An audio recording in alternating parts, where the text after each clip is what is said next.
You're listening to the Voice of Eastern Iowa, News Talk 1540 KXEL. And we've been talking this week about the Unidome Antique and Collectibles Show coming up on March 18th through the 20th. One of the things you're likely to find there are vintage postcards dating back even 100 years or more.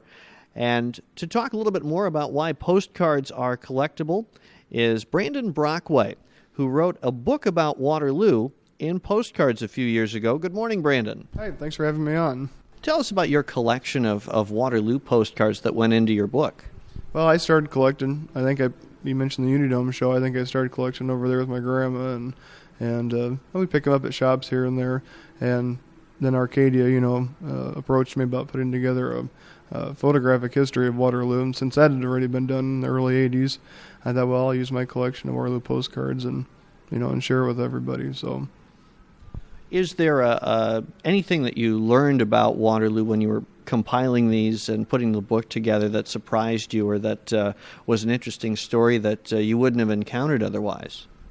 Well, Waterloo has a lot of unique history. We're the site of the the birthplace for Lou Henry Hoover, one of the first ladies of the United States. The five Sullivan brothers.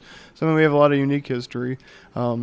One of the humorous things in my book, I have a postcard of when they had they were celebrating the dry run sewer, and they were so impressed with it that they invited people from all over the state to come, and they had a huge dinner down there before they ever ran water through it, of course.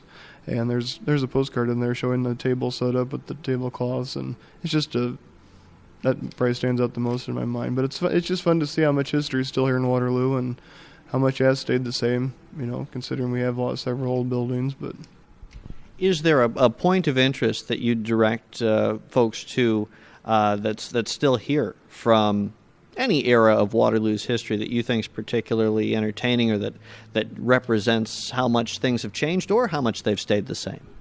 You can flip through my book and see that, go down to 4th Street, and you can kind of picture where things were based on things that are still there, like the Fowler building is still there, so you can figure out all across that street, is where the other buildings that you'll see in postcards, are located.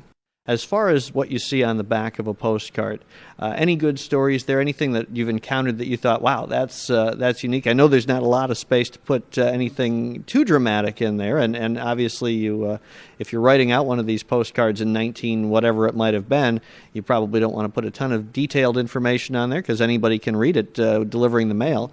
But anything that you found particularly intriguing?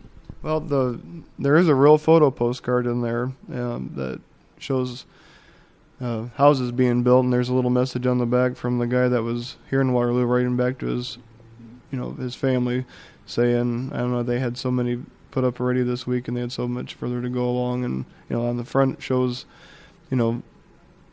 common houses, in the 9th Street area of Waterloo, or other surrounding neighborhoods to downtown, the big 2-story houses, and they're not even finished. So, but that's one that stands out in my mind as a personal message. But usually it was somebody that came to Waterloo and visited Electric Park or Chautauqua, and they're just telling how they spent their day, I guess, or their weekend here.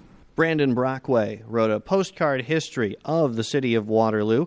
It's called Waterloo, and he's with us this morning as part of the KXEL Morning News. You're tuned to the Voice of Eastern Iowa, News Talk 1540 KXEL.